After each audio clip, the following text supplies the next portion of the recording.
हाय दोस्तों, एक बार फिर से स्वागत है आपको अपने YouTube चैनल रिजल्ट एक्सप्रेस पे। आपका स्वागत है। जो नए दोस्त लोग हैं कृपया चैनल को सब्सक्राइब कर लीजिए तथा बेल आइकन बटन को दबा लीजिए। दोस्तों, आपको पता होगा कि हम ऐसा बिहार बोर्ड के लिए ऑब्जेक्टिव और सब्जेक्टिव दोनों क्वेश्चन लेकर आते रहते हैं और मॉडल सेट आपको पूरा पूरा प्रोवाइड करा रहे हैं। ठीक है, तो आपको पता होगा कि इससे पहले हम 2016, 2017, 2018, 2019 तक का मॉडल पेपर करा चुके हैं और ये जो है आपका 2020 का मॉडल पेपर है। इसके बाद आपको हम 2021 का मॉडल पेपर प्रोवाइड कराएंगे। आपका एग्ज़ाम 17 फरवरी से होने वाला है। उससे पहले हम आपको टोटल एग्ज़ाम जितना भी बैक में हुआ एग्ज़ाम और मॉडल पेपर उसका प्रोवाइड कराएंगे और उसका टोटल का टोटल ऑब्जेक्टिव बताएंगे ताकि आपको आपके बोर्ड एग्ज़ाम में बेहतर आप स्कोर कर सके। तो चलिए, आज का जो क्वेश्चन है वो सबसे पहले देखिए, ये मॉडल पेपर कब का है तो 2020 का मॉडल पेपर है। देखिए, secondary school examination 2020 Anul model set, science का मॉडल सेट है। इसी तरह से हम ऑल सब्जेक्ट का मॉडल सेट प्रोवाइड कराते हैं आपको। तो चलिए, आज जो पढ़ते हैं उसमें मॉडल सेट से रिलेटेड जितना भी आपको ऑब्जेक्टिव क्वेश्चन होगा उसका आपको आंसर बताएंगे और सब्जेक्टिव आप खुद देख लीजिएगा और उसको आप सब्जेक्टिव को भी बना लीजिएगा, क्योंकि 19 और 20 में जो क्वेश्चन और 18 में जो बैक ईयर में रहता है प्रीवियस ईयर का क्वेश्चन, वही क्वेश्चन रिपीट करते रहता है बोर्ड एग्जाम में। तो चलिए देखते हैं।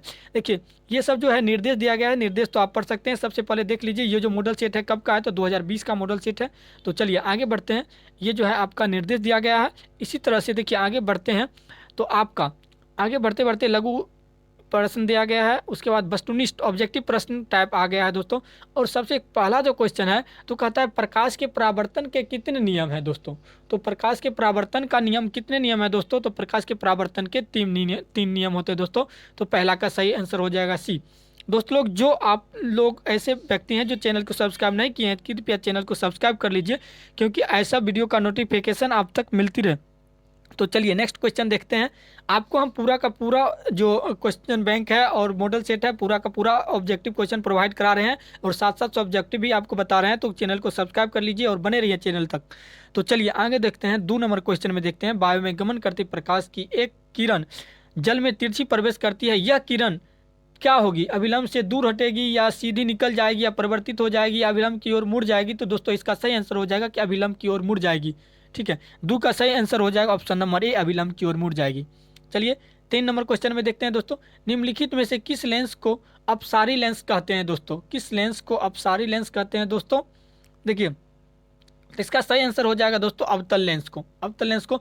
इसी तरह से दोस्तों आपको इससे पहले जो वीडियो बनाए थे उसमें लेंस का निवारण के लिए, मतलब दूरदृष्टि निवारण के लिए, निकट दृष्टि निवारण के लिए कौन सा लेंस उपयोग किया जाता है दोस्तों, तो उसका एग्जाम्पल बताए थे। तो इसमें देखिए आपको अपसारी लेंस है 4 अक्षर का, इसमें अवतल लेंस है 4 अक्षर का। इसी तरह से आपको ट्रिक बताए थे कि आपको याद रहेगा, इसमें भी 4 लेटर है अपसारी लेंस और इसमें भी अवतल लेंस।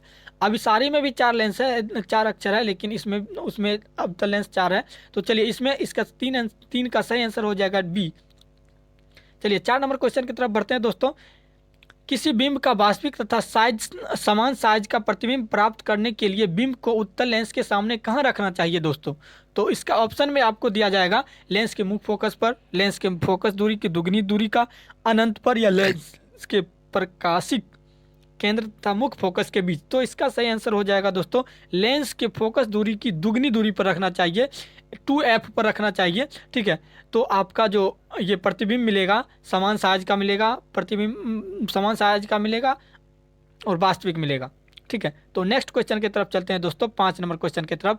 तो देखिए, मानव नेत्र जिस भाग पर किसी वस्तु का प्रतिबिंब बनता है वह क्या किस पर बनता है दोस्तों। तो ये जो बनता है वो रेटिना पर बनता है दोस्तों। यहाँ पे आपको कभी कभी ऑप्शन में रेटिना भी दिया रहता है, लेकिन रेटिना का दूसरा नाम दृष्टि पटल होता है, दृष्टि पटल होता है दोस्तों। तो इसलिए आपका सही आंसर क्वेश्चन नंबर इसका सही आंसर हो जाएगा, इसका सही आंसर हो जाएगा डी, दृष्टि पटल पर। और इंग्लिश इसका नाम रेटिना होता है, इसलिए कभी कभी दृष्टि पटल कभी कभी रेटिना भी हिंदी में दिया रहता है। तो 5 का सही आंसर डी हो जाएगा दोस्तों। चलिए 6 नंबर क्वेश्चन की तरफ बढ़ते हैं दोस्तों। किसी माध्यम के अपवर्तनांक म्यू का मान क्या होता है दोस्तों। म्यू का मान होता है साइन आई बट्टा साइन आर। इसका सही आंसर हो जाएगा दोस्तों ए। इसी तरह से 7 नंबर क्वेश्चन की तरफ बढ़ते हैं दोस्तों। किसी लेंस के आवर्धन का एसआई मात्रक निम्नलिखित में से कौन सा है दोस्तों। तो एसआई मात्रक निम्नलिखित में से कौन सा, एसआई मात्रक, लेंस का एसआई मात्रक क्या होता है दोस्तों, डायोप्टर होता है, आपको पता होगा। लेकिन डायोप्टर जो होता है तो इसको किस में मापा जाता है दोस्तों, डायप्टर को किस में मापा जाता है, लेंस की एसआई मात्रा को किस में, इसका डिस्टेंस, तो ये जो होता है मीटर में मापा जाता है दोस्तों, तो ये मीटर हो जाएगा। अगर ऐसा पूछेगा लेंस के एसआई, लेंस की क्षमता को मापने वाला यंत्र, तो वो डायप्टर होता है दोस्तों। इसी तरह से चलिए अगले नंबर क्वेश्चन की तरफ बढ़ते हैं दोस्तों, 8 नंबर क्वेश्चन की तरफ। तारों का टिमटिमाना प्रकाश की किस घटना को दर्शाता है दोस्तों, तो इसका सही आंसर हो जाएगा प्रकाश का अपवर्तन, प्रकाश का अपवर्तन। इसी तरह से 8 के बाद 9 नंबर क्वेश्चन की तरफ बढ़ते हैं दोस्तों। किसी चालक का प्रतिरोध निम्नलिखित में से किस पर निर्भर करता है दोस्तों, तो चालक का प्रतिरोध किस में से निर्भर करता है, तो इसमें उपयुक्त में सभी हो जाएगा दोस्तों। लेकिन इसी टाइप का एक और क्वेश्चन आया था 2019 के मॉडल सेट में था, तो उसका आंसर आपको बी में था, चालक के अनुप्रस्थ काट के क्षेत्रफल पर दोस्तों। उसका लिंक आपको वीडियो के डिस्क्रिप्शन में दे दिया गया है दोस्तों, उसका लिंक वीडियो के डिस्क्रिप्शन में दे दिया गया है, आप देखना चाहते हैं तो 2019 के मॉडल सेट को देख सकते हैं दोस्तों। तो चलिए अगला क्वेश्चन 10 नंबर क्वेश्चन की तरफ बढ़ते हैं दोस्तों।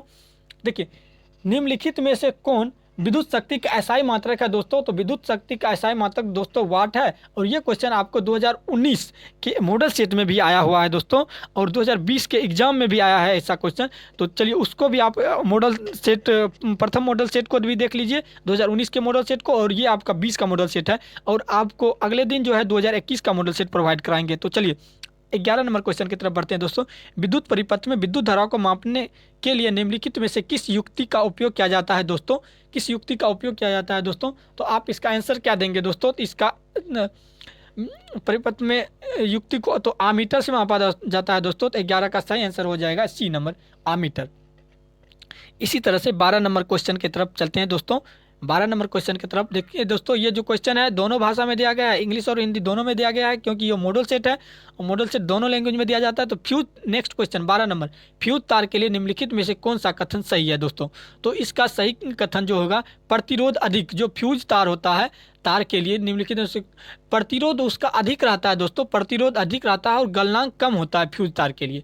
ठीक है दोस्तों, तो इसका सही आंसर सी हो जाएगा 12 नंबर का। इसी तरह से 13 नंबर क्वेश्चन की तरफ बढ़ते हैं दोस्तों। निम्नलिखित पदार्थ में कौन अचुंबकीय पदार्थ नहीं है दोस्तों, तो मतलब सॉरी चुंबकीय पदार्थ नहीं है दोस्तों, तो निम्नलिखित में से कौन सा चुंबकीय पदार्थ नहीं है दोस्तों। लोहा में आप चुंबक को सटाएंगे तो वो लोहा अट्रैक्ट कर लेगा, निकेल को भी अट्रैक्ट करता है दोस्तों, कोबाल्ट को भी करता है, तो आपका सही आंसर हो जाएगा पीतल। पीतल जो होता है वो अचुंबकीय पदार्थ है, मतलब कि चुंबकीय पदार्थ नहीं है दोस्तों। तो 13 नंबर का सही आंसर सी हो जाएगा, पीतल हो जाएगा दोस्तों। ये सब क्वेश्चन तो इजी है। ठीक है, अब नेक्स्ट क्वेश्चन देखते हैं 14 नंबर। किसी विद्युत धारावाही सीधी लंबी परिरेखा के भीतर चुंबकीय क्षेत्र का मान क्या होता है दोस्तों, ये आप 12th कक्षा में भी पढ़ेंगे, 12वीं के कक्षा में भी पढ़ेंगे। इसका मान जो होता है ये शून्य हो जाता है। देखिए ऑप्शन नंबर देखते हैं इसका ऑप्शन, सॉरी ये जो ऑप्शन यहाँ पे एक ऐसा क्वेश्चन आएगा दोस्तों, ए शून्य होता है, ए में शून्य आता है, तो इसका सही आंसर ए शून्य होता है दोस्तों। इसका ऑप्शन नंबर ए ही सही होगा दोस्तों। 14 के बाद 15 नंबर क्वेश्चन की तरफ बढ़ते हैं दोस्तों। चलिए तो 15 नंबर क्वेश्चन में देखते हैं, विद्युत धारा के चुंबकीय प्रभाव का खोज किसने किया था दोस्तों, तो ये ऑस्ट्रेर ने किया था, ऑस्ट्रेर ने किए थे दोस्तों। तो इसका सही आंसर 15 का सही ऑप्शन नंबर ए आंसर हो जाएगा दोस्तों। इसी तरह से 16 नंबर की तरफ बढ़ते हैं दोस्तों। निम्नलिखित में से कौन जैव मात्रा ऊर्जा स्रोत का उदाहरण नहीं है दोस्तों, तो ये इसका 16 नंबर का सही ऑप्शन हो जाएगा दोस्तों। ये लकड़ी है जैव ऊर्जा, ये गोबर गैस जैव ऊर्जा, कोयला भी जैव ऊर्जा का जैव मात्रा है। इसी तरह से ये जो इसका सही आंसर हो जाएगा दोस्तों 16 का नाभिकीय ऊर्जा हो जाएगा दोस्तों। 16 का सी नंबर सही हो जाएगा दोस्तों। इसी तरह से 16 के बाद 17 नंबर में बढ़ते दोस्तों। Na2SO4 + BaCl2 जो ये जो है किस प्रकार का रिएक्शन है दोस्तों, तो ये जो है आपका सही आंसर हो जाएगा दोस्तों 17 नंबर का सही आंसर हो जाएगा विस्थापन अभिक्रिया। देखिए क्योंकि ये Na के विस्थापित करके ये Ba विस्थापित करके Na के जगह पे Ba चला आया है, और यहाँ पे देखिए दोस्तों Ba को स्थापित करके Na आ गया है, तो ये जो है आपका कौन रिएक्शन हो गया दोस्तों, तो विस्थापन अभिक्रिया हो गया दोस्तों।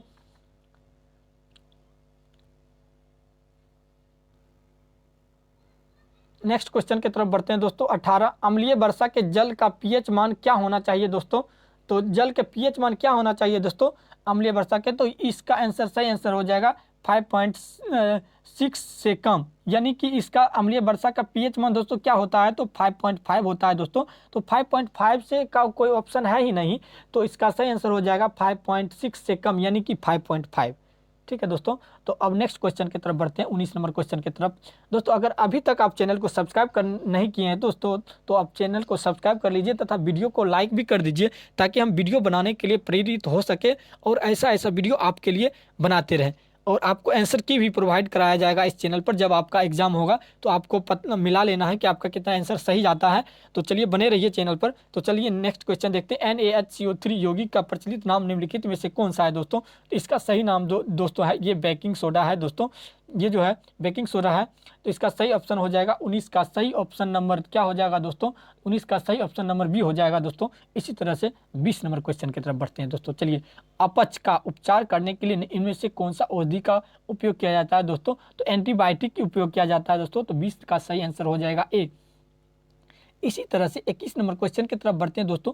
चींटी के डंक एवं अम्ल छोड़े जाते हैं। चींटी जो डंक मारता है मतलब चींटी जो काटता है तो वो कौन सा अम्ल जो होता है बॉडी में छोड़ देता है जिसके कारण हमको कुछ दर्द करता है? तो दोस्तों ये मेथेनोइक अम्ल होता है दोस्तों। चींटी जो काटता है मेथेनोइक अम्ल होता है दोस्तों ये। इसी तरह से एक और अगला क्वेश्चन है, ये आपके लिए क्वेश्चन छोड़ेंगे दोस्तों।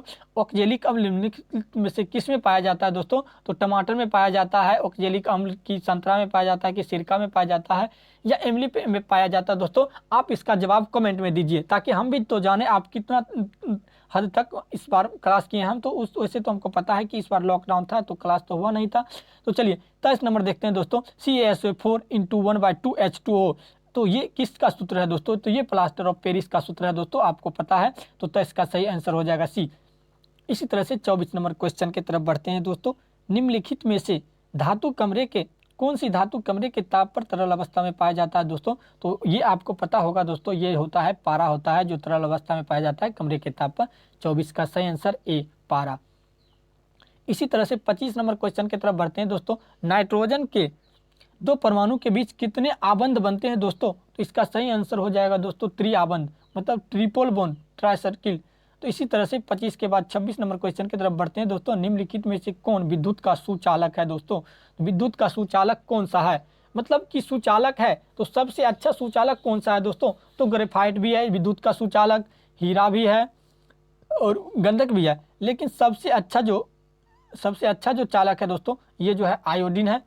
तो चलिए नेक्स्ट क्वेश्चन की तरफ बढ़ते हैं दोस्तों। 26 के बाद 27 की तरफ। कार्बन के सबसे बाहरी कोष में इलेक्ट्रॉनों की कुल संख्या निम्नलिखित में क्या होती है दोस्तों? तो कार्बन का जो अंतिम बाह्यतम कक्षा होता है उसमें इलेक्ट्रॉन की संख्या दोस्तों कितनी होती है? तो उसमें 4 होता है दोस्तों, 4 होता है। तो 27 का सही आंसर बी हो जाएगा। इसी तरह से 28 नंबर क्वेश्चन की तरफ बढ़ते हैं दोस्तों। आपको 100% इसमें से क्वेश्चन बिहार बोर्ड में आना है दोस्तों, इसलिए आप वीडियो को पूरा देखते रहिए। एल्किन का सामान्य सूत्र निम्नलिखित में कौन है दोस्तों? तो एल्किन का समान सूत्र 28 नंबर का है एल्किन का समान सूत्र दोस्तों। तो इसका सही आंसर हो जाएगा दोस्तों इसी तरह से बी। और CnH2n-1। इसी तरह का एक और क्वेश्चन जो आया था दोस्तों, ये मॉडल सेट जो है 19 में आया था, उसका लिंक आपको वीडियो के डिस्क्रिप्शन में प्रोवाइड किया गया है। आप लिंक को वीडियो के डिस्क्रिप्शन में जाकर आप वीडियो को देख सकते हैं दोस्तों। तो चलिए अब जो है आपको अगले क्वेश्चन की तरफ लेकर चलते हैं, 29 नंबर क्वेश्चन की तरफ। समान आणविक सूत्र लेकिन विभिन्न संरचना वाले दोस्तों, इसको यौगिक क्या कहलाते हैं दोस्तों? तो आपको पता होगा कि इनमें से आंसर इनमें से कोई नहीं होगा, क्योंकि आप समभारिक और समस्थानिक के बारे में जानते होंगे। तो उस क्वेश्चन का आप समस्थानिक और समभारिक का अगर परिभाषा जानते हैं तो उस क्वेश्चन का आप सही से आंसर जान पाएंगे कि क्या होता है दोस्तों। तो चलिए नेक्स्ट क्वेश्चन की तरफ बढ़ते हैं दोस्तों। ये आप चॉइस करिए दोनों में से क्या होगा दोस्तों। इसका आंसर तो इसका इनमें से कोई नहीं होगा दोस्तों। तो चलिए 29 के बाद 30 नंबर क्वेश्चन की तरफ बढ़ते हैं दोस्तों। मेंडलीव की आवर्त सारणी के अनुसार तत्वों के गुणधर्म निम्नलिखित में से किसके आवर्त फलन होते हैं? तो इसका सही आंसर दोस्तों हो जाएगा परमाणु संख्या के आवर्त फलन होते हैं दोस्तों। तो 30 का सही आंसर ऑप्शन नंबर ए हो जाएगा दोस्तों। 31 नंबर क्वेश्चन की तरफ बढ़ते हैं दोस्तों। आधुनिक आवर्त सारणी के उदर्क स्तंभ निम्नलिखित में क्या कहलाते हैं दोस्तों? तो क्या कहलाते हैं दोस्तों? तो समूह कहलाते हैं दोस्तों। 31 का सही आंसर बी हो जाएगा दोस्तों। इसी तरह से 32 नंबर क्वेश्चन की तरफ बढ़ते हैं दोस्तों। अम्ल राज में सांद्रण HCl एवं सांद्र HNO3 का अनुपात निम्नलिखित में क्या होता है दोस्तों? तो इसका सही आंसर हो जाएगा दोस्तों 3:1 होता है दोस्तों। अगर वीडियो आपको अच्छा लगता है दोस्तों तो वीडियो को पूरा देखिए और अपने दोस्त लोग में वीडियो को शेयर भी कर दीजिए, ताकि वो भी आपको बोल सके कि आप जो मॉडल सेट भेजे थे उससे एग्जाम में कुछ क्वेश्चन मैच हुआ था। चलिए 32 के बाद 33 नंबर क्वेश्चन की तरफ बढ़ते हैं। हरे पौधे कहलाते हैं दोस्तों। तो हरे पौधे जो होते हैं ये क्या कहलाते हैं दोस्तों? तो सोपोषी कहलाते हैं दोस्तों, आपको पता है क्योंकि ये अपना भोजन स्वयं बनाते हैं दोस्तों। 33 के बाद 34 नंबर की तरफ बढ़ते हैं दोस्तों। तो चलिए भाइयों, छोटे आंत में पाए जाने वाले रसांकुर का क्या कार्य है दोस्तों? तो क्या कार्य है इसका? तो आपको बताना है। इसका सही आंसर क्या हो जाएगा? एब्सॉर्प्शन है इसका काम, तो अवशोषण, इसका सही आंसर हो जाएगा सी। 34 के बाद 35 नंबर क्वेश्चन की तरफ बढ़ते हैं दोस्तों। क्रेब्स चक्र की क्रिया कहाँ होती है दोस्तों? तो ये गोल्जी काय में होती है दोस्तों, गोल्जी काय में होती है। इसका सही आंसर 35 का सही आंसर, सॉरी दोस्तों, इसका जो गोल्जी काय में नहीं दोस्तों, ये माइटोकॉन्ड्रिया में होता है। सही आंसर इसका हो जाएगा माइटोकॉन्ड्रिया, मिस्टेक हो गया था दोस्तों। इसका 35 क्रेब्स चक्र की क्रिया कहाँ होती है दोस्तों? माइटोकॉन्ड्रिया में होती है। चलिए 35 का सही आंसर हो जाएगा दोस्तों बी। इसी तरह से 35 के बाद 36 नंबर क्वेश्चन की तरफ बढ़ते हैं दोस्तों। पादप में अनोक्सी शोषण का अंतिम उत्पाद क्या होता है दोस्तों? तो पादप में क्या होता है दोस्तों? पादप में अनोक्सी शोषण का अंतिम उत्पाद क्या होता है दोस्तों? बताइए, आपके लिए 2 सेकंड का है, 2 सेकंड तक आप बताइए। इसका सही आंसर दोस्तों आपको एथाइल एल्कोहल, इसका सही आंसर होगा दोस्तों एथाइल एल्कोहल, 36 का सी। इसी तरह से 37 नंबर क्वेश्चन की तरफ बढ़ते हैं दोस्तों। पौधे में जल का परिवहन किसके द्वारा होता है दोस्तों? पौधे में जल का परिवहन जो होता है दोस्तों, तो जाइलम के द्वारा होता है, लेकिन उसमें भोजन जो बनता है और भोजन का पौधे के अन्य भाग तक जो पहुंचाया जाता है, वो काम जो होता है फ्लोएम के द्वारा होता है। इसका सही आंसर होगा जाइलम। और 2019 के मॉडल सेट में जो था वो फ्लोएम का ऑप्शन था, वो दूसरा क्वेश्चन था, उसका आंसर फ्लोएम था दोस्तों। तो अगर आप वो वीडियो नहीं देखे हैं तो कृपया वीडियो के डिस्क्रिप्शन में जाके देख लीजिए, नहीं तो चैनल के प्लेलिस्ट में जाके देख लीजिए। तो चलिए चलते हैं 37 के बाद 38 नंबर क्वेश्चन की तरफ दोस्तों। खुला परिवहन तंत्र किसमें पाया जाता है दोस्तों? तो ये जो होता है इंसेक्ट में, कीट पतंग में पाया जाता है दोस्तों। तो कीट पतंग तितली में पाया जाता है दोस्तों। 38 का सही आंसर डी हो जाएगा दोस्तों। इसी तरह से दोस्तों अब 39 नंबर क्वेश्चन की तरफ बढ़ते हैं। इनमें से कौन पादप उत्सर्जी पदार्थ नहीं है दोस्तों? तो इसका सही आंसर हो जाएगा दोस्तों 39 का सही आंसर हो जाएगा ए नंबर दोस्तों, टेनिन हो जाएगा दोस्तों। वैसे हमको इस क्वेश्चन पर डाउट भी है, रेजिन है होगा कि लेटेक्स होगा। अगर कंफर्म जानते हैं तो इसको बता दीजिए, कमेंट करके कमेंट में बता दीजिए। 39 के बाद 40 नंबर क्वेश्चन की तरफ बढ़ते हैं दोस्तों। इनमें कौन एमिनो अम्ल के विखंडन से बनता है दोस्तों? तो इसका सही आंसर हो जाएगा 40 का सही आंसर हो जाएगा दोस्तों CO2 कार्बन डाइऑक्साइड, CO2। इसी तरह से 40 के बाद 41 नंबर क्वेश्चन की तरफ बढ़ते दोस्तों। इनमें से कौन अंतःस्रावी ग्रंथि है दोस्तों? इसका सही आंसर हो जाएगा दोस्तों थायराइड ग्रंथि, 41 का सही ऑप्शन नंबर डी हो जाएगा दोस्तों। इसी तरह से 42 नंबर क्वेश्चन की तरफ बढ़ते हैं दोस्तों। इनमें से कौन फल पकाने में प्रयुक्त होता है दोस्तों? इसका आंसर आप जानते होंगे दोस्तों। आपको हम 50-50 पर छोड़ देते हैं, या तो जिबरोलिन होगा या तो ऑक्सिन होगा। आपको ऑप्शन में बताना है, कमेंट करके बताना है इसका सही आंसर क्या होगा दोस्तों, तब तो हम जाने आप किस हद तक पढ़ते हैं। तो चलिए 42 के बाद 43 नंबर क्वेश्चन की तरफ चलते हैं। इंसुलिन की कमी से कौन सा रोग होता है दोस्तों? तो इसका तो आंसर आप जानते ही होंगे, मधुमेह होता है दोस्तों, डायबिटीज जिसको बोलते हैं दोस्तों इंग्लिश में। 43 के बाद 44 नंबर क्वेश्चन की तरफ बढ़ते हैं दोस्तों। ईस्ट में अलैंगिक जनन कौन सी विधि है दोस्तों? इसका मुकुलन विधि हो जाएगा दोस्तों। 44 का सही आंसर हो जाएगा ए नंबर दोस्तों। इसी तरह से 45 नंबर क्वेश्चन की तरफ बढ़ते हैं दोस्तों वीडियो को लाइक कर दीजिए और चैनल को सब्सक्राइब कर लीजिए, ताकि आपके लिए ऐसा वीडियो आपको नोटिफिकेशन में और मिलता रहे। तो चलिए 45 के बाद 45 नंबर क्वेश्चन देखिए, मानव में निषेचन की क्रिया कहाँ होती है दोस्तों? निषेचन की क्रिया मानव में कहाँ होती है दोस्तों? 45 का सही आंसर हो जाएगा फैलोपियन नालिका में दोस्तों। इसका फैलोपियन नालिका हो जाएगा आंसर। 45 के बाद 46 नंबर क्वेश्चन की तरफ बढ़ते हैं दोस्तों। आनुवांशिकता के पिता कौन कहे जाते हैं दोस्तों? ये 46 नंबर क्वेश्चन बहुत ही इंपॉर्टेंट दोस्तों है। इसको मेंडल बोला जाता है, मेंडल 46 का ए मेंडल बोला जाता है दोस्तों इसको। अब 40 के बाद 47 नंबर क्वेश्चन की तरफ बढ़ते हैं दोस्तों। जीव मंडल में ऊर्जा का मुख्य स्रोत कौन सा है दोस्तों? तो जीव मंडल में ऊर्जा का मुख्य स्रोत दोस्तों सूर्य है। और ये जो है भी या एकदम 100% ये क्वेश्चन आएगा एग्जाम में, तो आएगा किसी ना किसी सेट में ये क्वेश्चन रहना है दोस्तों, सूर्य वाला 47 नंबर क्वेश्चन। तो चलिए अगले क्वेश्चन की तरफ बढ़ते हैं। लास्ट क्वेश्चन जो है 48 नंबर, जातियों की उत्पत्ति नामक पुस्तक किसने लिखी है दोस्तों? तो इसका सही आंसर हो जाएगा दोस्तों डार्विन। तो डार्विन जो है यही पुस्तक लिखे थे, जातियों की उत्पत्ति। इस तरह से आपका ये ऑब्जेक्टिव क्वेश्चन दोस्तों अंत होता है। और इस तरह से आपको एग्जाम में सब्जेक्टिव क्वेश्चन रहेगा। अवतल दर्पण के 2 उपयोगों के लिखे दोस्तों। बहुत सारा आसान क्वेश्चन, वायु में गमन करती प्रकाश की किरण जल में तिथि प्रवेश करती तो होने वाले परिवर्तन को समझाया दोस्तों। ऐसा ऑब्जेक्टिव में भी आपको क्वेश्चन, उत्तर लेंस की फोकस दूरी इसी तरह का रहेगा। ग्रह क्यों नहीं टिमटिमाते हैं जो दोस्तों, जबकि तारे टिमटिमाते हैं नजर प्रतीत होते हैं। विद्युत विभवांतर क्या है? इस तरह का क्वेश्चन आपको दिखा देते हैं दोस्तों कि इस तरह का क्वेश्चन आपको एग्जाम में आने वाला है, यही सब क्वेश्चन, ठीक है। इसी तरह से आप क्वेश्चन को देख लीजिए। जीवाश्म ईंधन की क्या हानियां हैं दोस्तों? इसी तरह से आप ऐसे ऐसे क्वेश्चन को देख लीजिए। और दीर्घ दृष्टि दोस्त किसे कहते हैं दोस्तों, कितना हल्का इजी क्वेश्चन है दोस्तों। कोई भी थोड़ा जो कंसंट्रेट होकर पढ़ा होगा इस क्वेश्चन को, इस सब क्वेश्चन को आसानी से सॉल्व कर देगा। किसी लेंस के आवरण क्षमता से क्या समझते हैं दोस्तों, बहुत इजी क्वेश्चन है दोस्तों। आप ऐसे ऐसे क्वेश्चन को देख लीजिए एक बार एक नज़र में, और आपको एग्जाम में एक भी क्वेश्चन छोड़ के नहीं आना है दोस्तों। क्योंकि आप अगर पूरा वाइट पेज छोड़ के चलाते हैं दोस्तों तो आपको कुछ नंबर नहीं मिलने वाला है, क्योंकि आप कुछ ना कुछ आपको लिखना है, तब तो आपको नंबर मिलेगा दोस्तों। तो चलिए बेकिंग सोडा के 2 उपयोगों को लिखिए देखिए दोस्तों, कितना हल्का हल्का इजी क्वेश्चन आ रहा है दोस्तों। इसी तरह से आपको क्वेश्चन आने वाला है दोस्तों। आपको टेंशन नहीं लेना है, आप चैनल पर बने रहिए और देखते रहिए और आप पढ़ते रहिए। तो चलिए निम्नलिखित जीवन शोषण अंकार निम्नलिखित नाम लिखे दोस्तों। तो देखिए कितना हल्का है दोस्तों। ये जो है 2020 का मॉडल सेट है, और अब आपको इसके बाद 2021 का मॉडल सेट हम आपको प्रोवाइड कराएंगे दोस्तों। तो अगर अभी तक भी अगर आप चैनल को नहीं सब्सक्राइब किए हैं दोस्तों, तो आप रिजल्ट एक्सप्रेस को अपना चैनल समझकर और सब्सक्राइब कर लीजिए दोस्तों। और दोस्त लोग में थोड़ा चैनल के लिंक को शेयर कर दीजिए, ताकि उनको भी वीडियो का लाभ मिल सके, और वो भी वीडियो देखकर और अच्छा मार्क्स स्कोर कर सके अच्छा बोर्ड एग्जाम में। तो चलिए दोस्तों, इन्हीं बातों के साथ दोस्तों अब हम मिलते हैं नेक्स्ट वीडियो में। तब तक के लिए जय हिंद दोस्तों। पढ़ते रहिए, बने रहिए यूट्यूब चैनल रिजल्ट एक्सप्रेस के साथ। जय हिंद।